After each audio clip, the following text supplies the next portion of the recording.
வணக்கம் மக்களே. இந்த செடி மல்லிச்செடி நல்லா பூ பூத்துக்கிட்டு இருந்துச்சு பாருங்க. இப்போ இதில் பூவும் பூக்கலை. இந்த இலைய புழுக்கள் திங்கி அதுபோக இந்த மாதிரி கருப்பு கலரில் நோய் அடிக்கும். இதில் வெள்ளை பாஞ்சு போய் வெள்ளையாக ஒரு பூ மாவு மாதிரியும் இந்த செடிக்கு அடியில் வெள்ளையாக மாவு மாதிரியும் இருக்குது. அது என்ன நோய் என்னன்னு எனக்கு ஒன்றும் தெரியலை.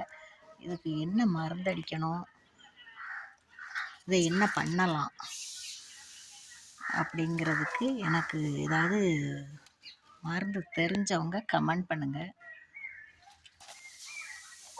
சப்ஸ்கிரைப் பண்ணுங்கள், ஷேர் பண்ணுங்கள்.